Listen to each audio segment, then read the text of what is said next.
Assalamualaikum warahmatullahi wabarakatuh. Akkam jirtan obboleewwan kiyya nagaa qabdu jirtu alhamdulillah. Arallee viidiyoo haaraa qabadhee isinii dhufee jira. Viidiyoon irraa immoo akkuma suuraa irratti argitan kana ilkaan keenya kan nurraa diimatee shaayiidhaan bunaa wanta adda addaatiin ilkaan keenya nu jalaa diimatee jedhe yookaan ammoo gurraacha'ee gara adiin irraa gosa biraa godhatee jedhe akkamitti akka addeeffachuu dandeenyu bareeffachuu dandeenyu karaa salphaadhaan wanta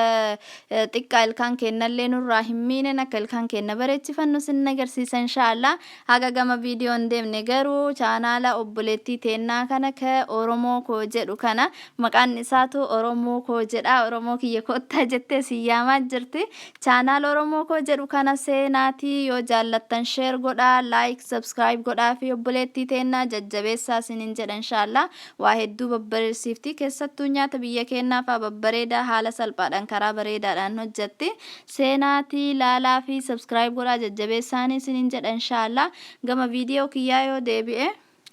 kinoo kaasitti argitan kana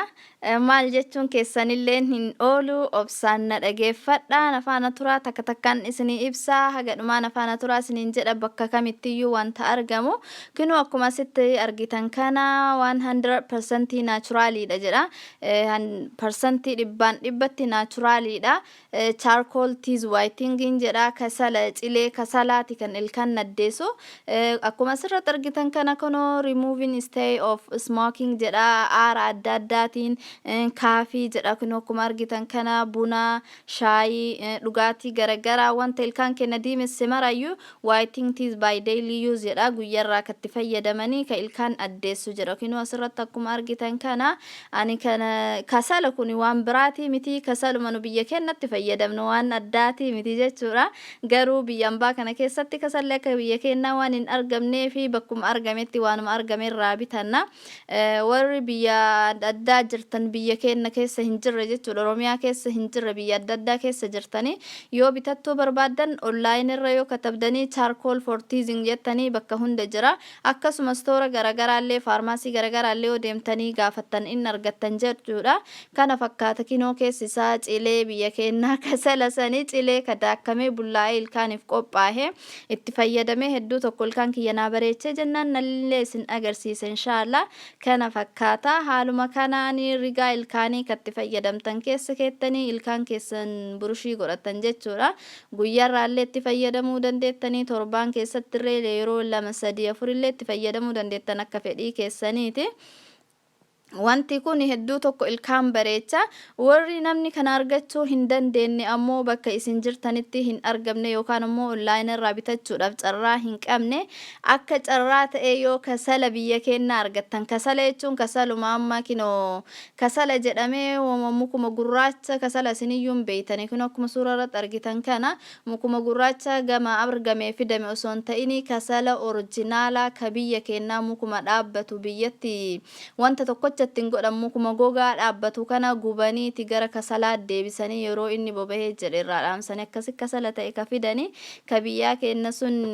percentii dhibbaan dhibbatti naturaliidha wanta takka ida'ama hin qabu isa sayyoo argattanii kasala biyyaa bareedaa katti fayyadamtan san argattanii waanuma akkanatti daakuuf isin barbaachisuyyuu hin jiru kunoo namni hin beekne yoo jiraatellee hin jira hin jedhu kana fakkaata garuu fakkiin isaa kasaluma kana xiqqishoo tokko cabsitanii ilkaan keessaniin qaatanii ganama rigattanii gaafa biyya jiru kasala san akkasitti itti fayyadamuu ture ani nami beektan yoo jiraate meeshaalee distii jala isaa nama jalaa gurraacha'e kanneen yoo jala isaa dhiqaniini jedhan akkasuma addeessa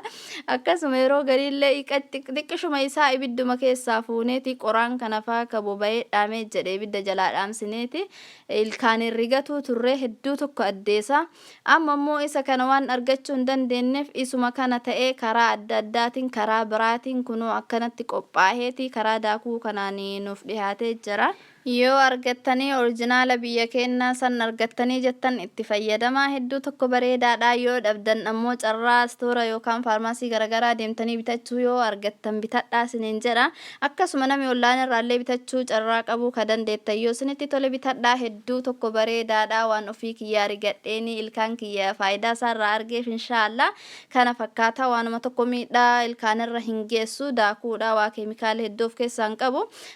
percentii dhibbaan dhibba dubbatti naachuraaliidha jedha keemikaala tokkochayyuu ittiin hidhaani jechuudha isuma kophaa isaati. Kanaaf itti fayyadamaa isiniin jedha inshaallah. Viidiyoon narraa kana fakkaata. Akka jaallattan abdii qaba ofii kiyyaa waan itti fayyadamee jaalladheef isinillee isin gammachiisa jedhee abdii qaba inshaallah. Yoo jaallattan ammoo like, share, comment, subscribe gochuu hin dagatinaa. Obboleewwan keessaniif illee share godhaadhaa bakka like jettu san tuqxan malee bira hin tarinaa isiniin jedha. Aga viidiyoo biraatiin walitti deebinutti gaafii keessan karaa komentii jalaatiin naaf ka'a akkasuma yaada keessanillee karaa jalaatiin naaf ka'a dubbisee isiniif deebisa inshaallah. Aga viidiyoo biraatiin walitti deebinutti har'aaf assalaamu alaykum wa rahmatullahi wa barakaatuh.